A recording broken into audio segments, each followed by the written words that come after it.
Merci Sybille, on vous retrouve la semaine prochaine. Place au débat maintenant. Je me tourne vers nos premiers invités, Joseph Touvenel, Père Jean-Christophe Chauvin. Merci d'être avec nous dans Enquête d'Esprit. Bonjour. Bonjour à tous les deux. Alors Joseph Touvenel, vous êtes secrétaire confédéral de la CFTC, cadre d'entreprise, auteur d'un livre récent, la CFTC 100 ans de syndicalisme chrétien et après. Vous nous direz ce qu'il en est. Et puis, Père Jean-Christophe Chauvin, vous êtes religieux de Saint-Vincent-de-Paul et membre aussi de l'Académie d'éducation et d'études sociales, un groupe de réflexion justement autour du christianisme social. Nous sommes donc à 2 jours du déconfinement. 400 000 entreprises vont rouvrir lundi normalement, qui représentent à peu près 875 000 salariés. Charlotte Dornelas, je me tourne vers vous. Sur le plan économique et social, comment va se passer cette reprise? 11 millions de salariés ont été mis au chômage partiel depuis le début de la crise. Est-ce que la vie sociale et économique va vraiment redémarrer, puis sur quelle base?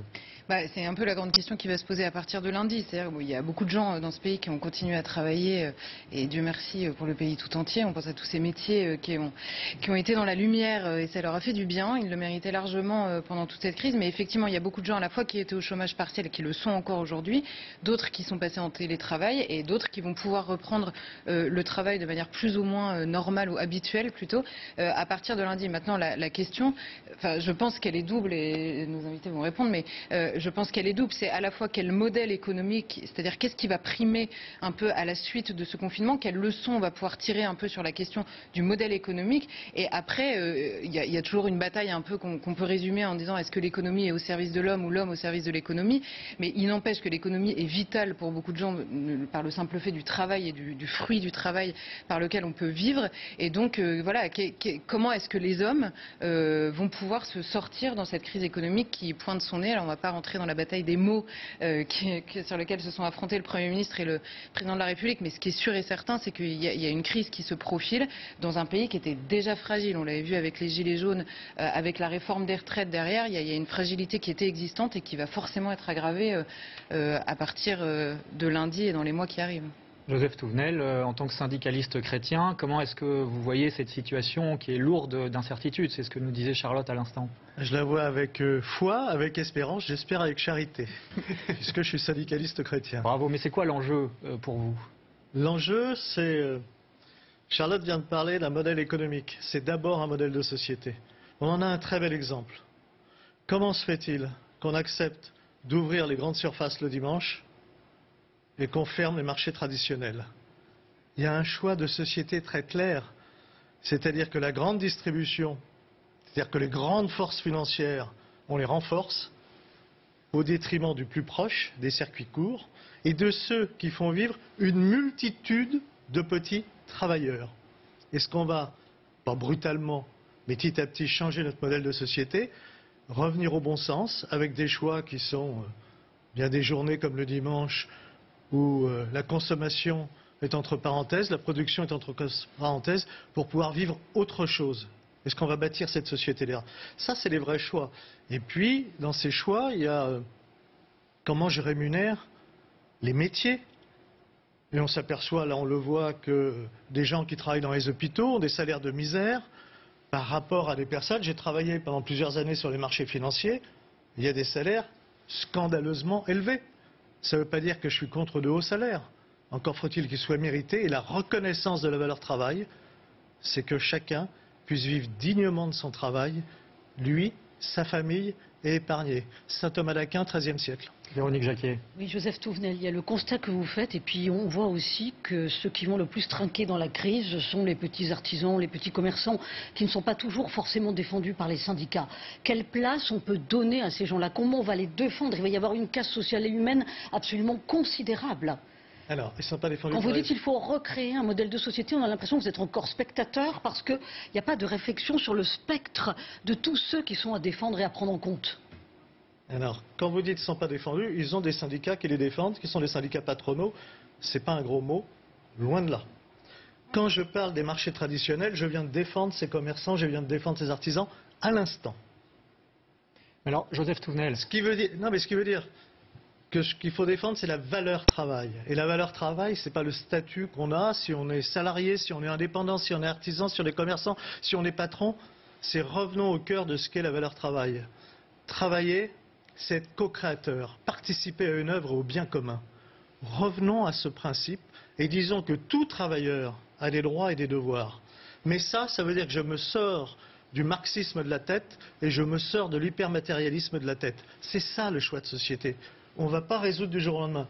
Il y a besoin d'avoir des aides immédiates et puis il y a aussi le besoin que chacun, parce qu'il ne faut pas attendre tout de l'État, que chacun se prenne en main, aide son voisin, aille faire ses courses et ses achats auprès des petits commerçants et des artisans pour qu'ils vivent. Un choix responsable, hein, c'est ce que vous nous dites. Absolument. Père Chauvin, le bien commun, c'est une expression que vient d'employer Joseph Touvenel. Peut-être pour le commun des mortels, c'est un petit peu abstrait. Comment on peut le définir? C'est le bien qui est commun à tout un ensemble. C'est pas nécessairement l'intérêt général. Il peut se diluer dans les petites choses. Le bien commun, c'est aussi mon bien particulier, même si il s'y oppose à un moment ou à un autre. Ça me dépasse. Hein, oui. C'est l'ensemble des conditions sociales qui permettent à chacun de se réaliser pleinement. Pour moi qui l'ai inventé, Jean 23, matière de magistrat. Alors, il y a quand même un fait pendant cette crise du confinement qui a été marquant, c'est le 30 avril dernier, la CFTC, la CFDT et le MEDEF, donc syndicats patronaux et représentants des salariés, qui ont signé un appel en commun. C'est plutôt inédit, c'est à saluer, dans laquelle ces syndicats appellent à la reprise urgente du travail. Finalement, qu'est-ce que vous craignez avec cette reprise? Est-ce que c'est une casse économique, une casse sociale, une casse psychologique? C'est quoi l'enjeu? Les trois. On voit très bien qu'économiquement, ça va très mal. Les rentrées fiscales ne sont pas là, donc ça veut dire qu'il y a beaucoup de choses qui ne vont pas pouvoir être financées. Des entreprises souffrent, des entreprises vont fermer, des gens vont perdre leur emploi. Donc comment on gère ça? Alors il se trouve que le méchant système français et les méchants syndicats, et je mets syndicats de salariés et patronaux, en tout cas ceux qui sont intelligents, ça fait des années qu'ils gèrent les choses, ce qui permet à des millions de personnes aujourd'hui de bénéficier du chômage partiel. Ce qui permet à des milliers d'artisans, à des milliers de commerçants, à des milliers de chefs d'entreprise d'avoir aussi une sécurité. Mais ça, on ne le reconnaît pas assez. Il faut le dire. Et si on a signé ensemble un texte, c'est pour le faire vivre, c'est pour dire nous ne sommes pas en opposition. Dans les entreprises, on a plus patronat, syndicat, et y compris actionnaires. On a plus à gagner à travailler ensemble qu'à s'opposer systématiquement. C'est ça le cœur du message. Et si on veut changer notre mode de société, il faut aussi changer cette vision de l'entreprise qui est d'abord une communauté humaine. Véronique Jacquier. Oui, mais dans vos rapports avec le gouvernement, il y a quand même quelque chose qui cloche, il y a une dissonance, c'est qu'on vous n'êtes pas sollicité pour aborder le monde d'après. Alors ça va peut-être arriver. Pour l'instant, on vous entend sur des préoccupations hygiénistes, protection sanitaire dans les entreprises. C'est pas un peu court? Alors c'est ce qu'on entend, c'est ce qui est dit, mais c'est pas ça. La réalité, c'est aussi la formation. C'est aussi éviter le chômage, c'est-à-dire c'est se projeter dans cet avenir. C'est aussi les propositions qui sont faites de renégocier les accords commerciaux internationaux que nous avons pour remettre du social dedans. Il est quand même un peu choquant qu'on traite mieux les containers sur les cargos aujourd'hui que les salariés à l'autre bout de la planète. Et ça, on va le revenir. Pour le rapport avec le gouvernement, ce gouvernement-ci, comme d'ailleurs ses prédécesseurs, avait tendance à nier les corps intermédiaires que nous sommes. C'est quoi les corps intermédiaires? Les corps intermédiaires, syndicat, patronat, c'est un corps intermédiaire. Le premier étant, je le rappelle, la famille. C'est tout ce qu'il y a entre l'État et l'individu, quoi, si je schématise. Parce que si vous laissez seule la personne face à l'État, alors l'État a la force de tout imposer à la personne. Moralité, vous avez des gilets jaunes dans la rue parce qu'à un moment, ça craque. Est-ce que vous avez remarqué que vous n'avez pas de gilets jaunes dans les entreprises? Parce que le corps intermédiaire que nous formons, patronat, syndicat, on a la capacité de comprendre les problèmes et de les résoudre. On ne parle de nous que quand ça dysfonctionne. Alors que tous les jours, dans des centaines de milliers d'entreprises en France, on règle les problèmes. Eh bien, il faudrait que le gouvernement entende ce message. Alors aujourd'hui, il nous sollicite beaucoup, c'est bien. Charlotte Mais je Dornelas. me demande quand le vent du boulet sera passé s'il ne va pas de nouveau nous ignorer, ce qui sera moins bien. Mais justement, il y a quelque chose. Tout à l'heure, vous avez parlé effectivement de la consommation, de notre rapport même à la consommation, qui était déjà interrogé avant cette crise. On a peut-être découvert pendant 2 mois qu'on était capable de survivre à une consommation un peu réduite. C'est peut-être l'enseignement du confinement, mais à la suite de ça, on voit bien le ministre de l'économie lui-même nous expliquer que pour que la croissance reprenne et donc que le plus d'emplois possible soient sauvés notamment, il va falloir se remettre à consommer rapidement et peut-être pour les 2 mois qui viennent de se passer. Qu'est-ce que vous répondez à ça, vous qui n'êtes pas un surconsommateur? Bon, quelle croissance! Quels sont les outils de mesure de la croissance? Si c'est le PIB, il faudrait peut-être trouver autre chose, parce que si tous ensemble on se met à verser dans la nature du gasoil, ça va faire augmenter le PIB, parce qu'après il faudra venir nettoyer, il faudra venir remettre les petites bêtes qu'on a tuées, etc. Ça fait augmenter le PIB, ce qui est stupide. D'accord? Donc, et quelle croissance? Est-ce qu'on met aussi au cœur la croissance de l'être humain, qui n'est pas qu'une croissance matérielle, mais aussi une croissance spirituelle? La vraie croissance, elle est là. Quand les gens prennent du temps pour vivre ensemble, pour faire autre chose que consommer et produire, eh bien je pense qu'ils font croître la société dans la durée, sur le long terme, beaucoup plus que si c'est se précipiter dans les supermarchés pour avoir le dernier iPhone. Alors je voudrais qu'on donne la parole au Père Chauvin, parce que vous, ce qui vous a marqué aussi pendant cette crise, finalement, c'est le rôle donné à la subsidiarité, c'est-à-dire laisser les acteurs, c'est une notion du christianisme social, sur le terrain. Joseph Tournel parlait tout à l'heure des corps intermédiaires, hein, il faut absolument qu'il y ait des structures qui soient entre l'État et les individus. Et on a là... Voilà. J'ai été marqué par ce qui s'est passé en Alsace, hein, quand le coronavirus s'est jeté sur le petit hôpital de Mulhouse.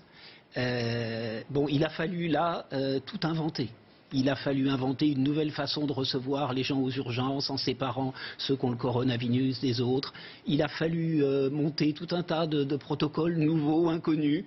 Et voilà, c'est le personnel de l'hôpital de Mulhouse qui a fait ça. Les ordres, ils sont pas venus de Paris. Laissons les acteurs s'organiser sur le terrain, hein, c'est ce que donc vous nous dites. Ce principe de subsidiarité, il nous dit qu'il faut que les structures hiérarchiques supérieures, l'État ou d'autres structures, voilà, laissent d'abord les gens qui sont sur le terrain développer leur initiative, leur créativité. Que les supérieurs sont là uniquement pour voir s'il y a des débordements, bien sûr, et puis aussi pour aider à coordonner.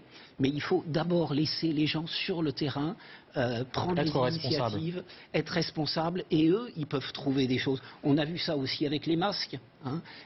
Voilà, le gouvernement a des tas de difficultés pour se procurer des masques, mais dans des tas de corps intermédiaires en France, que ce soit des couvents, des entreprises, se sont transformés voilà, pour fabriquer des masques. Peut-être une dernière chose très rapidement, Joseph Touvenel, sur ce thème-là. Les principes sociaux du christianisme ont une longue histoire, déjà une centaine d'années. Comment est-ce qu'ils peuvent nous aider aujourd'hui? Ils ont un peu plus de 2000 ans, les principes sociaux du christianisme. Vous avez raison. Après, il y a eu des travaux, notamment... C'est formalisé, disons. Saint Thomas d'Aquin sur le juste salaire et sur le juste prix. Si on en revenait au juste salaire et juste prix, je rappelle que c'est le XIIIe siècle, le Moyen-Âge, on en serait sans doute beaucoup mieux. Merci. Pardonnez-moi, le télétravail, vous en pensez quoi? Parce que selon un sondage, c'est un outil. 69% des Français... Mais le télétravail, c'est un outil. C'est comment on utilise cet outil. On voit qu'il est très utile à l'heure actuelle. Après, il ne faut pas couper le lien social. Mais enfin, tout ça, ce sont des évidences sur lesquelles on a travaillé depuis des années. On semble découvrir aujourd'hui. On y reviendra dans une prochaine émission. Merci beaucoup, Joseph Touvenel, secrétaire confédéral de la CFTC. Merci, Père Jean-Christophe Chauvin. Donc, vous êtes religieux de Saint-Vincent-de-Paul d'avoir été avec nous. On va parler d'école maintenant. Comment